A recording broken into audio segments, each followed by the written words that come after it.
Hello friends, welcome to my channel. இன்றைக்கி இந்த வீடியோவில் நம்ம என்ன பார்க்க போகிறோம் அப்படின்னா வாழைக்காய் பெப்பர் ஃப்ரை தான் பார்க்க போகிறோம். இது எல்லா விதமான ரைஸ்க்கும் ரொம்ப நல்ல காம்பினேஷனாக இருக்கும். வாங்க இந்த வாழைக்காய் பெப்பர் ஃப்ரை எப்படி பண்ணுறதுன்னு வீடியோவில் பார்க்கலாம். அதுக்கு வாழைக்காயோட தோலெல்லாம் சீவிட்டு இந்த மாதிரி ஸ்லைசஸாக கட் பண்ணிக்கோங்க. இப்போ அது கூட மூழ்கிற அளவுக்கு தண்ணி ஊற்றிக்கலாம். கூடவே 1/2 ஸ்பூன் அளவுக்கு உப்பு, 1/4 ஸ்பூன் அளவுக்கு மஞ்சள் தூள் சேர்த்துக்கோங்க. சேர்த்துட்டு இதை மூடி வச்சு குக் பண்ணிக்கலாம். ஒரு 3 நிமிஷம் போல் குக் பண்ணாவே போதும், இது நல்லாவே குக் ஆயிரும். இப்போ வாழைக்காய் ஃபுல்லாக நல்லா குக் ஆயிருச்சு. இந்த அளவு குக் ஆனதுக்கப்புறமா தண்ணி எல்லாத்தையும் வடிச்சிட்டு வாழைக்காய் மட்டும் தனியாக எடுத்து வச்சுக்கோங்க. இப்போ அடுத்ததாக ஒரு பேனில் 3 ஸ்பூன் அளவுக்கு எண்ணெய் ஊற்றுறேன். எண்ணெய் நல்லா ஹீட் ஆனதுக்கப்புறமா 1/2 ஸ்பூன் அளவுக்கு கடுகு உளுந்தம் பருப்பு சேர்த்துக்கோங்க. கூடவே 2 ரெட் சில்லி ஆட் பண்ணிக்கலாம். இது ரெண்டும் ஃப்ரை ஆனதுக்கப்புறமா கொஞ்சமாக கருவேப்பிலை சேர்த்துக்கோங்க. இப்போ இது கூட கட் பண்ணி வச்சுருக்க பெரிய வெங்காயத்தை நான் ஆட் பண்ணுறேன்.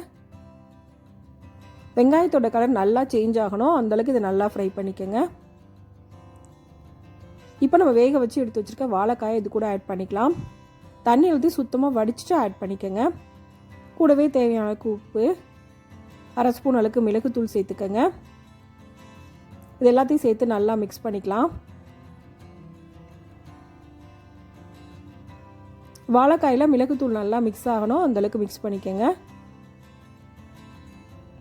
இப்போ நல்லா மிக்ஸ் பண்ணியாச்சு. இந்த அளவுக்கு மிக்ஸ் பண்ணதுக்கப்புறமா மூடி போட்டு சிம்மில் வச்சு குக் பண்ணிக்கலாம். இப்போ 3 நிமிஷம் போல் நான் சிம்மில் வச்சு குக் பண்ணியிருக்கேன். இந்த அளவு குக் ஆகிருக்கு. இன்னும் 2 நிமிஷம் போல் நான் சிம்மில் வச்சு குக் பண்ண போகிறேன். அப்படி நம்ம குக் பண்ணும்போது வாழைக்காயோட கலரெல்லாம் சேஞ்ச் ஆகி நல்லா ப்ரௌன் கலருக்கு வரும். இப்போ டோட்டலாக நான் 5 நிமிஷம் போல் குக் பண்ணியிருக்கேன். இந்த அளவுக்கு நல்லா குக் ஆகிருக்கு. இந்த அளவு குக் ஆனதுக்கப்புறமா நம்ம அடுப்பை ஆஃப் பண்ணிடலாம். இப்போ நமக்கு வாழைக்காய் பெப்பர் ஃப்ரை ரெடி ஆயிடுச்சு. இந்த ரெசிபி செய்கிறது ரொம்ப ஈஸி. இந்த ரெசிபியை இதே மெத்தடில் நீங்களும் செஞ்சு பாருங்கள். இந்த வீடியோ உங்களுக்கு பிடிச்சிருந்தா லைக் பண்ணுங்கள், ஷேர் பண்ணுங்கள், கமெண்ட் பண்ணுங்கள். மறக்காமல் சேனலை சப்ஸ்கிரைப் பண்ணுங்கள். தேங்க்ஸ் ஃபார் வாட்சிங்.